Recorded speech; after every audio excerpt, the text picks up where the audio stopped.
Hey guys, welcome to the second episode of Spill the Tea with Teresa Thuy. I'm Teresa Thuy, and each episode I have a different guest. Today's guest is Isabel Protomartir. Hello, Isabel. Hey, I'm so excited to be here. Tell everybody a little bit about yourself. I consider myself just a glorified home cook, and somehow I have a little YouTube show now. It's on Identity Productions. You can check it out on my Instagram as well. It's Isabelissima with an extra A at the end. The first one was taken, so I'm running with it. But yeah, I'm super excited to be doing it and just like teaching people about my culture and food that excites me. And I get to do it in front of a camera, which is wild. It is so cool because like less than 2 years ago, actually. Yeah, I think like a year ago. Really? Maybe about a year ago. When we met up? Yeah, whenever Sweet Green opened. Yeah, I think it was, okay, so it was crazy because I was eating by myself and she was eating with her sister, and I love her and her personality from Instagram. So I just kind of crashed her party and we just kind of talked about our dreams. Yeah, it became a much deeper conversation than I was expecting over a salad. Right? It was so cool. It's definitely something that stuck with me. Yeah. Yeah, you just have this like energy of like encouragement and like, why aren't you doing that? And I was like, wait, why am I not doing this? So it was really cool. Yeah, it was cool. And then look at us now, like you have your show. And you have your show. So every episode, I'm going to ask you some very fun questions. I know. Okay, fun is good. You said you were going to tell me the questions, and I was like, am I going to be ready for whatever is going to happen? Okay, I'm ready. They're super easy. Are you ready to spill the tea? Let's do it. Cheers. Cheers. So, first question. You grew up in A-Leaf. Yeah. And you said you ate Vietnamese food all the time. So much. And there's so many good restaurants out there, like Vietnamese restaurants. What would you say is your favorite restaurant? Ooh, what a loaded that you question. recommend. Oh my God, that's a loaded question. Oh God.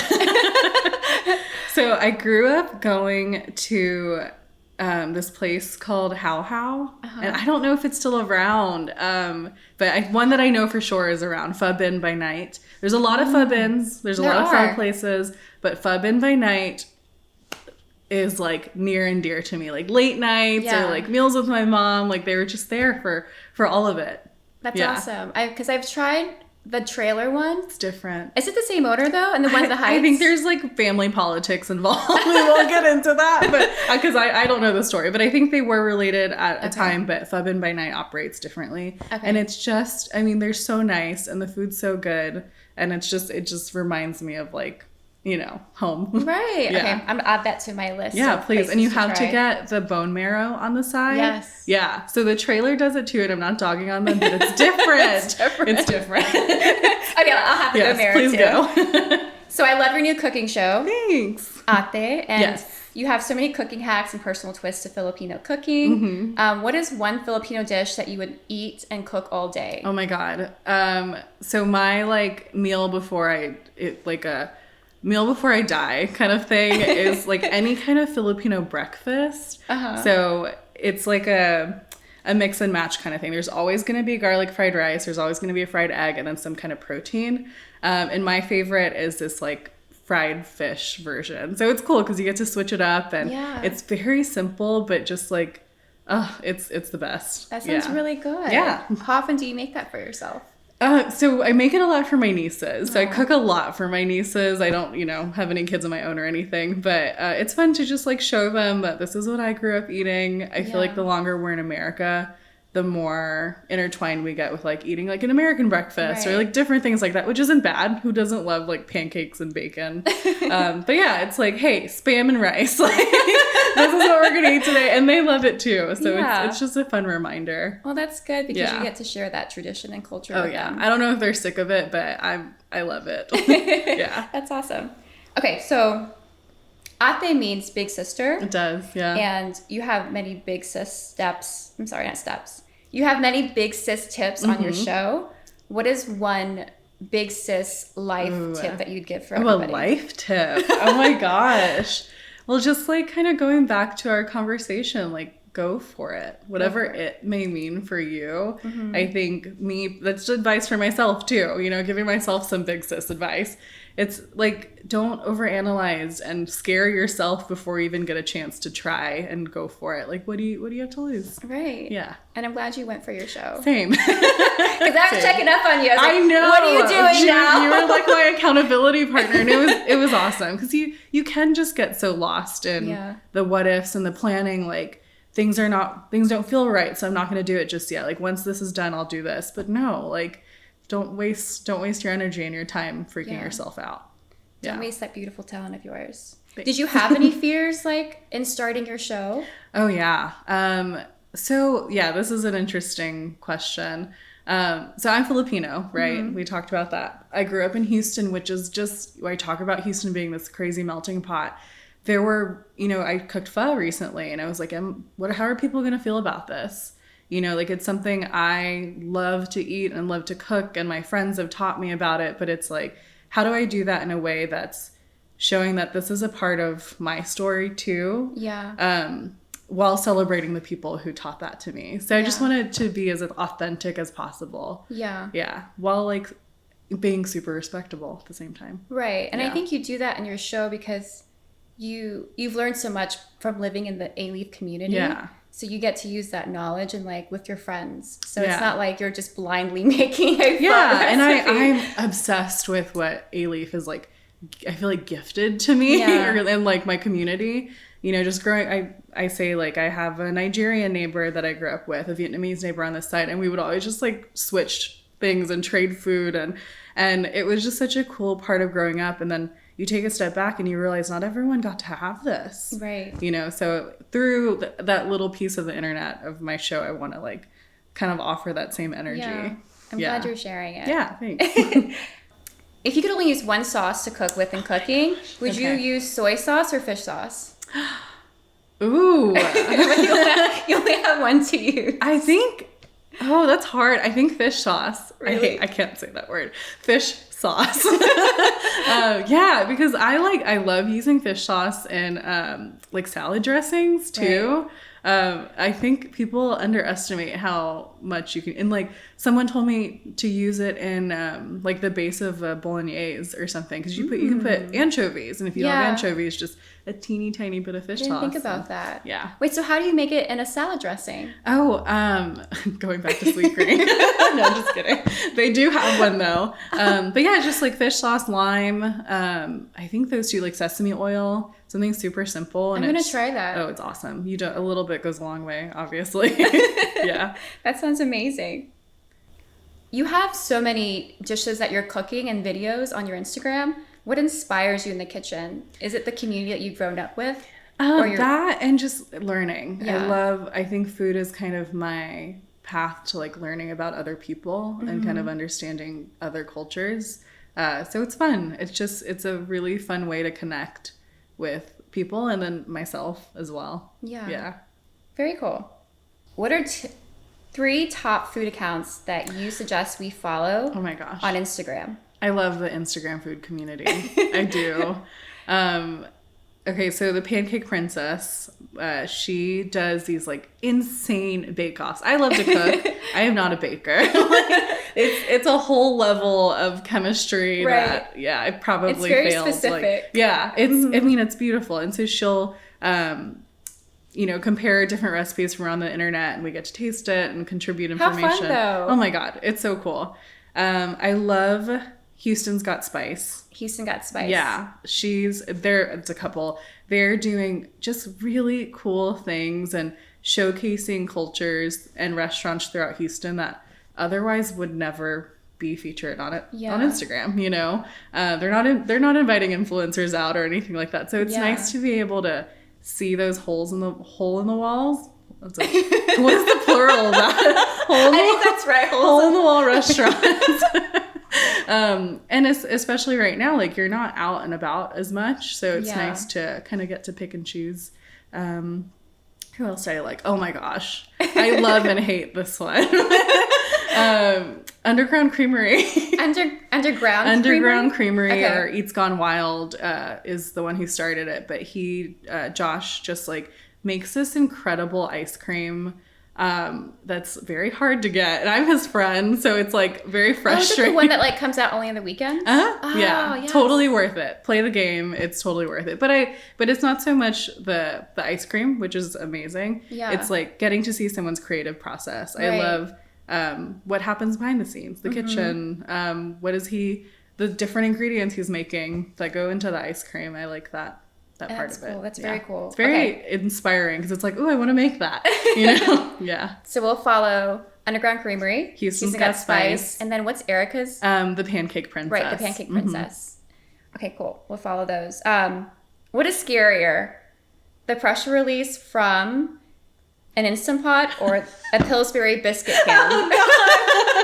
Both of them, honestly. I have to say, and this is so silly, they're both terrifying, but there's just a feeling that will never be forgotten when you're opening a biscuit can. Like, what is that lead up to it, the anticipation? Right. So I'm going to say that one. Okay, the Pillsbury can. Oh, yeah.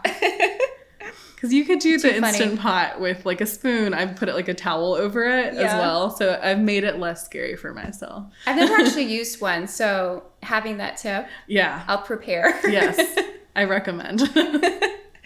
Okay, so I always feel like you're always wearing a bold, beautiful red lip all the time.